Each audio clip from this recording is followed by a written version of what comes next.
সকাল সকাল মা ডেকে তুললো, বললো যে চা করে দে, কারণ আমাদের বাড়িতে যে আগের দিন মাটি ফেলা হয়েছিল সেই মাটিটাই এই যে দেখো নিয়ে গিয়ে সামনের দিকে দেওয়া হচ্ছে।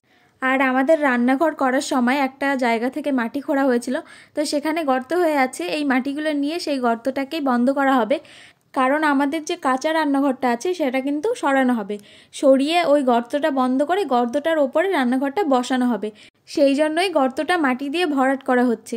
আর এই রান্নাঘরটা সরানোর কারণ হলো এই যে উঠোনটা না একদম ছোট হয়ে গেছে, বাড়িতে যদি কোনো অনুষ্ঠান করা হয় তাহলে একদম জায়গাই পাওয়া যাবে না, আর সামনে তো বিয়ে লেগেই আছে আমাদের বাড়িতে, ওই জন্য আগে থেকে সব কিছু ঠিকঠাক করা হচ্ছে, সরানো হচ্ছে যাতে প্যান্ডেলগুলো ভালোভাবে করা যায়।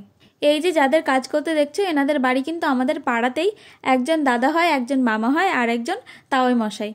তো উঠে তো ওনাদের চা করে দিলাম। এবার মা কিন্তু স্কুলে যাবে, মা রান্না করছিল, কিন্তু মায়ের স্কুলের টাইম হয়ে গেছে, তো মা স্কুলে চলে গেছে, শুধু এই উচ্ছে ভাজাটাই একটু উনুনে দিয়ে রেখে গেছিলো, আর বাদবাকি রান্না কিন্তু সব হয়ে গেছে। তাই আমি এই যে দেখো উচ্ছেগুলো এখন ভালো করে ভেজে নিলাম। তারপরে দেখো এই যে একটা পুচকু এসছে আমাদের বাড়িতে, আর এই পুচকুটা কিন্তু খুবই দুষ্টু, ওকে একা একা ছাড়াই যাচ্ছে না। আর তারপরে কিন্তু খাওয়া দাওয়া করার পরে আমি একটু ঘুমিয়েছিলাম, আজকে জানি না দিনের বেলায় কেন এত ঘুম পাচ্ছিল কি বলবো। আর তো আমি কিন্তু সচরাচর দিনের বেলা ঘুমাই না, কিন্তু আজকে একটু ঘুমোলাম, ঘুমিয়ে উঠেছি, উঠে দেখছি যে খিদে পেয়ে গেছে। তো এই যে এখন চাউমিন করতে এসেছি, আর আজকে চাউমিন করার সময় তোমাদের কিছু ছোট ছোট টিপস দেবো। টিপস বলতে সেরকম কিছু না, আমি যেভাবে চাউমিন রান্না করি আর যেভাবে চাউমিন রান্না করলে কড়াইতে লেগে যাবে না ভাজার সময়, তো সেটাই তোমাদের আজকে দেখাবো।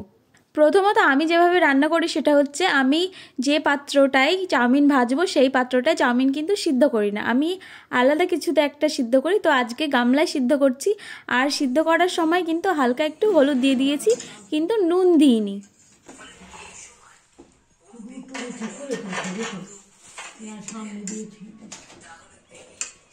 চাউমিনটা সিদ্ধ হয়ে যাওয়ার পরে আমি কিন্তু জল ঝরিয়ে নিয়েছি, আর জল ঝরানোর পরে ঠান্ডা জল দিয়ে চাউমিনটাকে একটু ধুয়ে নিয়েছি। ধোয়ার পরে এই যে দেখো এখন একটু সাদা তেল মেখে নিচ্ছি চাউমিনের সাথে। এরপরে যে পাত্রতে চাউমিনটা ভাজবো সেই পাত্রতে আগে কিন্তু এই যে ঝুরঝুরে করে ডিমটা ভেজে নিচ্ছি। আর আমার মা এদিকে দেখো কাজ করছে, আমাকে বলছে যে এখন চাউমিন করার কি দরকার, ভাত আছে ভাত খা। তো যাই হোক, মায়ের সাথে গল্প করতে করতে কিন্তু আমার এইদিকে ডিমটা ভাজা হয়ে গেছে, এবার ডিমটাকে আমি নামিয়ে ফেলবো। আর ডিম ভাজার আগে আমি কিন্তু এইদিকে পেঁয়াজ আর কাঁচা লঙ্কা কেটে রেখেছিলাম, তারপরে এই যে অল্প একটু তেল দিয়ে পেঁয়াজটাকে হালকা ভেজে নিচ্ছি। এই যে দেখো তারপরে চাউমিনটা দিয়ে দিলাম, আর আজকে কিন্তু একদমই কোনো মশলা ছাড়া চাউমিন রান্না করছি।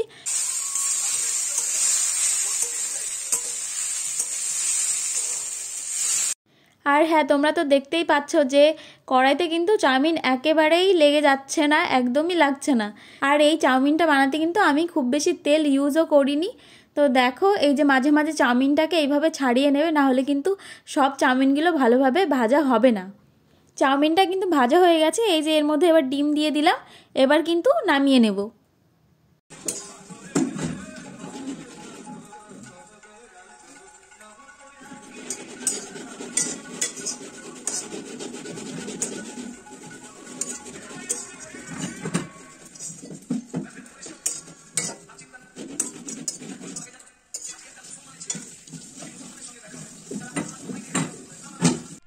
এরপরে দেখো এই যে সস দিয়ে দিচ্ছি, আর একটু স্মাইলি করে সাজিয়ে নিচ্ছি।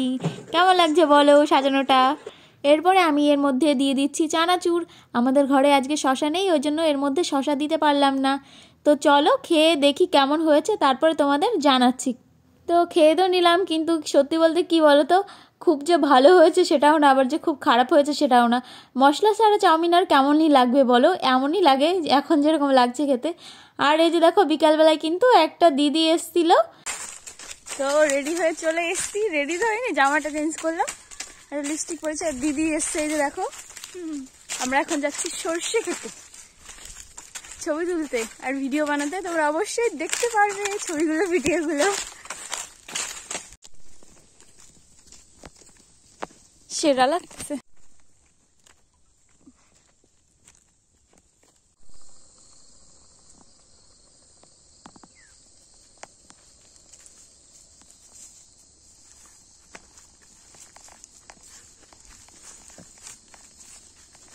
আমরা মাঠে এসেছিলাম, অনেক ছবি তুললাম, অনেক ভিডিও করলাম। তো আমাদের মাঠে ঘোরা হয়ে গেছে, এখন কিন্তু আমরা বাড়ি চলে যাচ্ছি। সন্ধ্যা প্রায় লেগেই আসছে, আর সামনে কিন্তু একটা ভীষণ বড় বাগান আছে।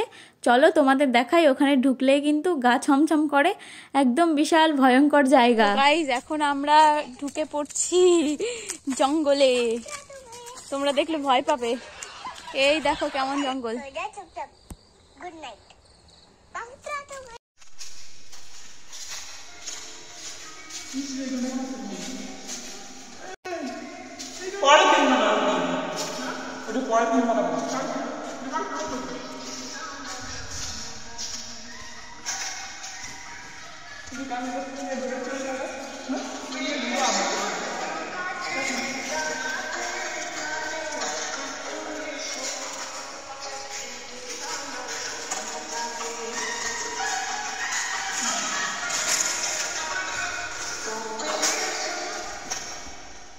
তো গাইস, ভীষণ একটা ছমছমে গা ছমছমে ভাব ছিল বাগানটায়, সত্যি তোমরা না গেলে বুঝতে পারবে না। আর দেখো, এই যে রাতের বেলা কিন্তু বাড়িতে এসে মা রুটি করেছিল, আর আমি এই যে নলেন গুড় দিয়ে বা খেজুরের গুড় দিয়ে রুটি আর কলা দিয়ে খাচ্ছি।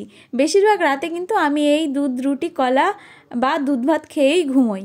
আর আজকের ভিডিওটাও কিন্তু এখানে শেষ করছি। ভিডিওটা তোমাদের কেমন লাগলো অবশ্যই জানিও। দেখা হবে তোমাদের সাথে পরের ভিডিওতে। সবাই ভালো থেকো, সুস্থ থেকো, টাটা।